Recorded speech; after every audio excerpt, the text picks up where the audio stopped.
Welcome to Skytech-Lens. Hey everyone, let's talk about something you might not have noticed. The quiet collapse of international tourism in America. We all know about the local coffee shop struggling, but what if I told you even the giants, Disney, Delta, Broadway, are feeling the pain? The year is 2025 and the once unstoppable flow of global visitors to the US has slowed to a trickle. It's not a dramatic crash, but the ripple effects are everywhere. Empty hotels, silent airports, and shuttered attractions.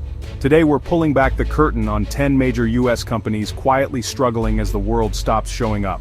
This isn't about fear, it's about understanding how deeply connected our economy is to global visitors. And trust me, the company at number one will shock you.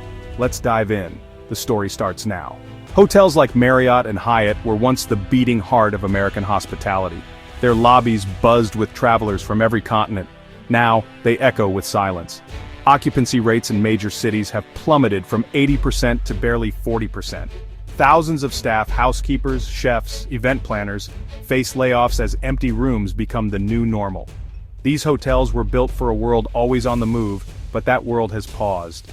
Staycation deals and domestic marketing can't fill the gap left by international guests. A business traveler from Cleveland simply doesn't spend like a family from Tokyo.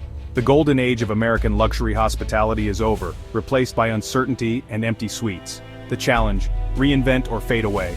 For Marriott and Hyatt, the silence is deafening. The crisis is real, and it's happening behind polished brass doors. Disney parks were once a global pilgrimage, families from around the world saving for years to visit.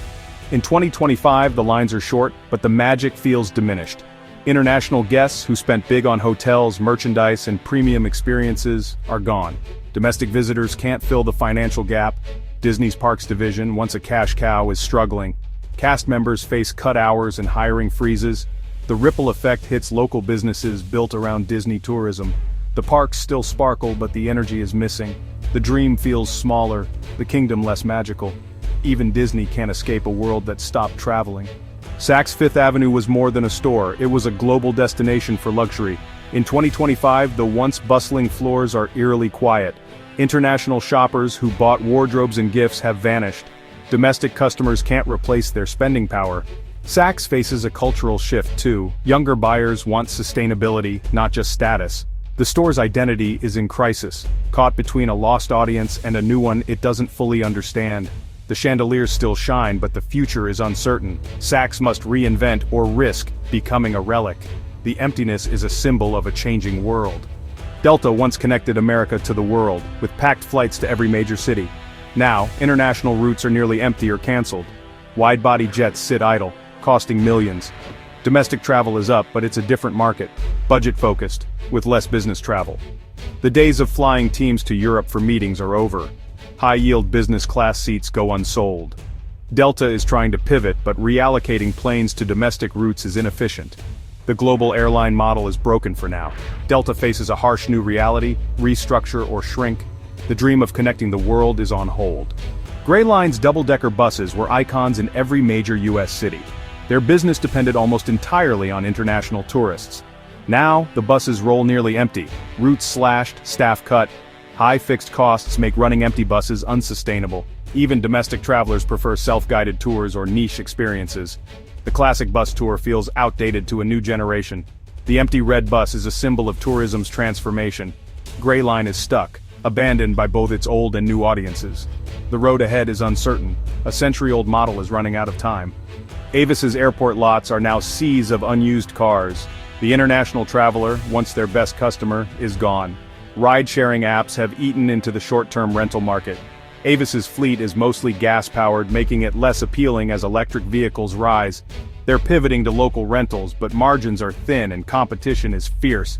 Stuck with a massive, outdated fleet, Avis is fighting for survival. Their promise to try harder is being tested like never before. The car rental giant is running out of road. The future of mobility is leaving them behind. Las Vegas's mega resorts like MGM Grand and Bellagio once thrived on international high rollers. In 2025, casino floors and luxury shops are empty. The high-limit rooms, once buzzing with global gamblers, sit silent. Hotel occupancy and restaurant bookings have plummeted. Cirque du Soleil shows play to half-empty theaters. Every part of MGM's business is hurting. When one link breaks, the whole chain suffers. Domestic visitors can't match the spending of international guests. The Strip's glittering facade hides a deep crisis. For MGM, the house is no longer guaranteed to win. The dice have come up snake eyes. Broadway's magic was powered by tourists, up to 65% of major musical audiences. Now, theaters are empty, shows close early, and the Schubert organization faces an existential threat. Without international visitors, productions can't pay rent or cover massive running costs. The entire ecosystem, actors, musicians, stagehands, is collapsing. Ticket discounts can't fill the seats. Local audiences aren't enough to sustain Broadway's scale. The tradition of the ghost light, left burning on a dark stage, now feels like a symbol of hope and loss. The greatest show on earth is playing to an empty house.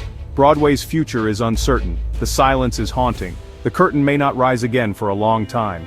The French Laundry was once the hardest reservation in America, a global foodie pilgrimage. In 2025 you can get a table. The international diners who fueled its legend are gone. The restaurant now courts local and domestic guests who spend less and want different things. Its identity as a global destination is in crisis. Chef Thomas Keller is adapting, but the magic of exclusivity is fading. The French Laundry's struggle is a lesson in how quickly destination status can vanish. Even the best can't thrive if the world stops coming. One empty table at a time, the shift is undeniable. Number 1 is a surprise, Peace Arch duty-free at the US-Canada border. This store thrived on a constant flow of cross-border travelers. In 2025, the border is quiet, the parking lot empty. The business can't pivot online or to locals. By law, only travelers can shop there.